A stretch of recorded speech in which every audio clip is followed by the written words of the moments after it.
আচ্ছা, আমাদের এবছর উচ্চ মাধ্যমিকের পরীক্ষা শেষ হলো গত 22 মার্চ, আর মাধ্যমিকের পরীক্ষা শেষ হয়েছিল 18 মার্চ। তো এর মধ্যে আমাদের সমস্ত খাতা ইভ্যালুয়েশনের জন্য আমরা প্রস্তুত। আজকে আমরা সমস্ত এক্সামিনার, স্কুটিনাইজার এবং হেড এক্সামিনারদের অ্যাপয়েন্টমেন্ট ঘোষণা করেছি।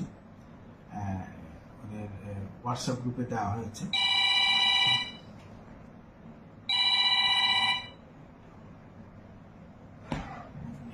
এবার আমাদের টোটাল এক্সামিনার, স্কুটিনাইজার এর সংখ্যা হচ্ছে 2068, আর সঙ্গে যদি হেড এক্সামিনার আমি যোগ করে দিই তাহলে এই টোটাল সংখ্যা গিয়ে দাঁড়াবে 2192 জন।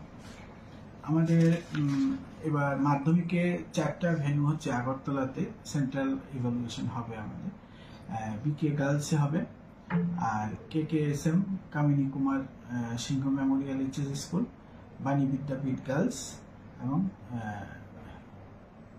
বুজ্জং গার্লস বিজয় কুমার গার্লস স্কুলে হবে। তো এই 4টি হচ্ছে মাধ্যমিকের ভেন্যু। আর এইচএস এর ভেন্যু হবে নেতাজি সুভাষ বিদ্যানিকেতন আর বরদোয়ালি এইচএস স্কুল। বরদোয়ালিতে এবং নেতাজিতে আমাদের যে সমস্ত সাবজেক্টগুলো থাকবে, সাধারণত বরদোয়ালিতে আমরা আর্টসের সাবজেক্টগুলো রাখি, আর নেতাজি সুভাষ বিদ্যানিকেতনে সায়েন্সের সাবজেক্ট আছে, সাথে কিছু আর্টসের সাবজেক্ট আছে, সাইকোলজি, বিএসটি, অ্যাকাউন্টেন্সি, জিওগ্রাফি, আর বাকিগুলো সব বরদোয়ালিতে হবে। আর মাধ্যমিকের ক্ষেত্রে বিকে গার্লসে আমাদের থাকছে এসএসটি আর ভোকেশনাল, আর KKSM এ থাকছে ফিজিক্স, কেমিস্ট্রি মাধ্যমিকের, আর জিও ইকন। বাণী বিদ্যাপীঠে থাকছে ইংরেজি এবং সায়েন্সের বায়োলজি, আর বুজ্জং গার্লসে থাকছে ম্যাথমেটিক্স অ্যান্ড কম্পোরক।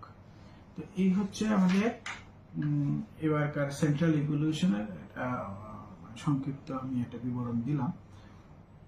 আগামী 2 তারিখ থেকে খাতা দেখা শুরু হচ্ছে, আর এই উপলক্ষে আগামীকাল 28 মার্চ আমাদের TBSC কনফারেন্স হলে আমরা হেড এক্সামিনারদের সঙ্গে একটা মিটিং এর আয়োজন করেছি। 2টো শিফটে, মাধ্যমিক এবং উচ্চ মাধ্যমিক, এবং সমস্ত হেড এক্সামিনাররা থাকবেন এখানে। আমরা ইভ্যালুয়েশনের বিভিন্ন বিষয়গুলো নিয়ে আলোচনা করব এখানে। তো 2 তারিখ থেকে যদি ইভ্যালুয়েশন শুরু হয়, আমি আশা করছি 15-16-17 তারিখের মধ্যে ইভ্যালুয়েশন শেষ হয়ে যাওয়ার কথা। আমরা সেই টার্গেটেই চলছি। আশা করছি শেষ হয়ে যাবে 17 তারিখ।